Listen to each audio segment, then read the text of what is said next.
Hi everybody, welcome to the Queer Network. My name is Justin Gerhard. This is Queer from the Couch, and we are in Saskatoon, Saskatchewan with Fran, who just received a wonderful grant from Lush Cosmetics for Camp Caterpillar. That's right. Camp Caterpillar was born about 4 years ago. I have two kids that were gender nonconforming at the time. Okay. And have since come out both as transgender. Right. And there was no place where I felt comfortable sending my kids, where I thought they wouldn't be bullied and staff would understand and they could still be who they are, their authentic selves. So I reached out to a couple of church camps. The United Church actually said, we have a camp at Kendall Lake. Okay. And let me take it to a board meeting and we'll see. And they said yes. They said you can have it. They gave us a $3,000 grant to start. So that was really good. How many kids in the first year? I think we had 18 in the first year. So fast forward to now, this year you've already got some already. We have 30 kids signed up. That is fantastic. What is the criteria for a kid to go to Camp Caterpillar? This is new territory that we're talking about for kids to be talking about transgender.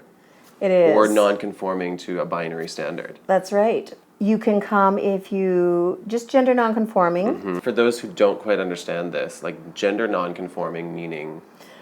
They might identify as female if they were pegged male from birth because of their genitalia, which is, as we know now, is not what your gender is about. Your gender is in your brain. Yeah. So really, we don't know gender till about the ages of 18 months to 24 months. Okay. So it's anybody who doesn't identify in those male-female binaries.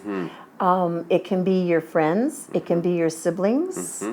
And it can be the kids of queer parents as well. Right. Now, you have your own experience with your own kids dealing with the fact that they did not want to conform to these male-female structures. So how was that for you? I've come to the conclusion that we come into this world kind of non-binary and we leave it non-binary. And I'm in my 60s, so I just don't care anymore.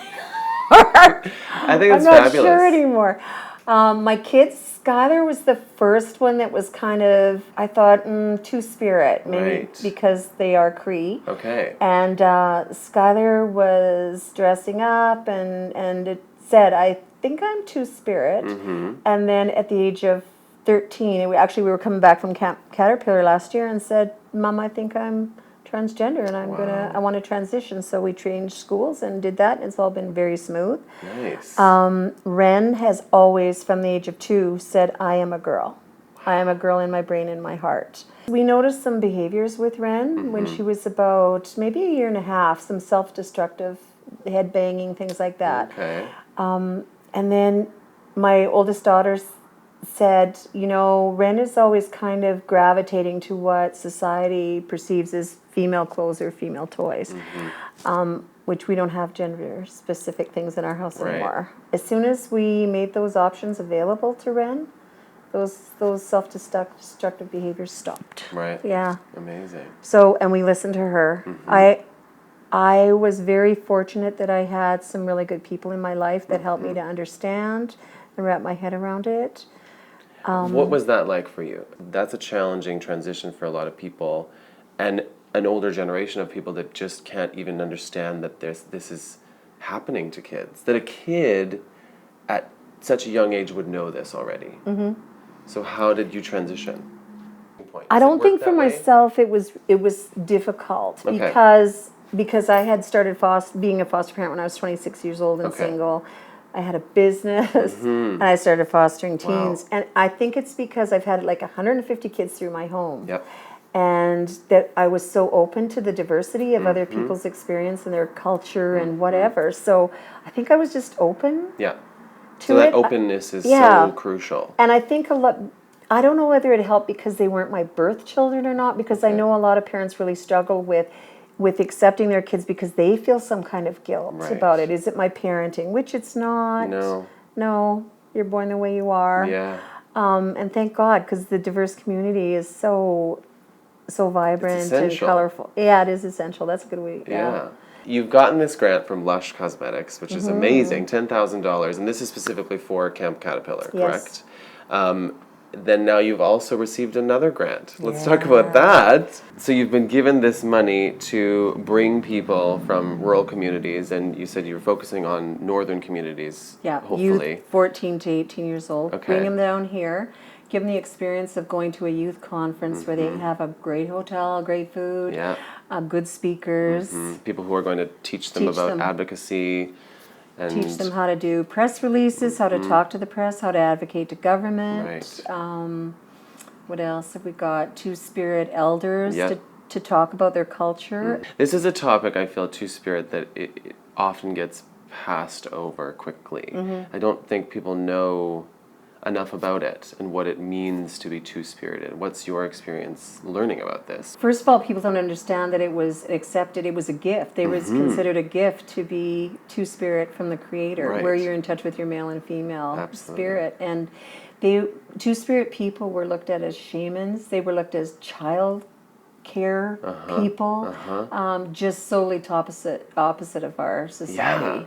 And colonial came and kind of took that away from them. Right. And so are they now reclaiming that through the fact that even just queer culture, LGBT culture is becoming more prevalent? Like, we just had the first two-spirit powwow here during Pride Week. Amazing. And the United Church gave them $10,000 to put that on. So that was amazing, and there was a lot of people there. It was really wonderful to see them celebrate that part of their culture and to accept it again. Absolutely. And we're then shifting this stereotype around Cree, Aboriginal, Native people of Canada and of the States, that this is going to change people's understanding, talking about what two-spirit actually means, and that people can own that and celebrate that rather than hide it. Yeah, I saw a T-shirt that's great. It said, "TPs have no closets."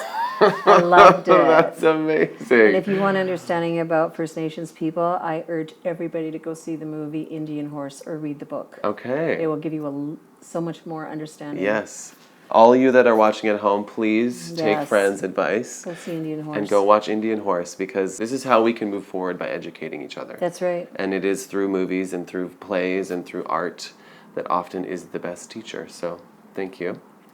I would like to know how you feel about the word queer and what that means to you. It was hard for me to even say that word, because when I was growing up, like I said, I'm in my 60s, so when I was growing up, queer was looked at as a derogatory term. Very derogatory. So I've had some discussions around with older people in the community and younger people in the community, and older people still, I find, don't like the word. Like, they're reclaiming it, but myself as a cisgender or whatever I am now, I don't feel like it's mine to use. Right. We live in a time where this acronym of LGBTQA, two-spirited, it's getting ridiculously long, in my opinion. I just say sexual and gender diverse now. Sexual and gender diverse. Because I think that covers everybody. Right. Hopefully. Because I feel like there's cracks in the middle of that LGBT acronym that miss people now. And we want to all be understood and represented, but the acronym alone doesn't do that anymore, to me personally. No, I don't think it does either. And the word queer, when it was originally in its first form, was just different and weird. But that word was then attached to gay people because they were seen as different and weird.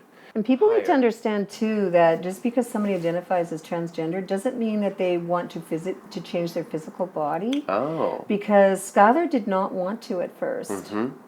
Skylar had a penis and wanted to keep his penis but identify as female. Right. Where Ren has always said what Ren called a vagina was a china. She couldn't say vagina, so she always said, I want a china. I want a china. Yeah. When we start labeling things as this is a transgender person, this is a cisgender male person, how can we do that when there's always going to be exceptions? We should not care about somebody's sexuality. First of all, it's nobody's business. And the other thing is how, if my biggest issue in my life is how somebody else is dressed, I got a problem. Yes. So then how do we deal with people in this world where we've moved so far forward, and then Donald Trump is still the president of the United States, or Doug Ford. Doug Ford, I was going to say, you guys have Doug Ford. Is now we got the Sask premier. Party. We do things like we sue them, like I did. I sued the Sask government. and one after 5 years and $15,000. Legally in Saskatchewan, you don't have to put your gender on anything. And this was, I think, the only one in the world that was court ordered. Wow. We had a judge say you cannot force somebody to put their gender on. So Saskatchewan is a place in this world where you don't have to put your gender. Yeah, they're still doing some gatekeeping. Forms. That's right. Okay. Yeah, and I don't. I've applied, like they had to do it for Ren within, I think, 14 days. So Ren got a new birth certificate. She wanted to identify as female, so she put female on. Right.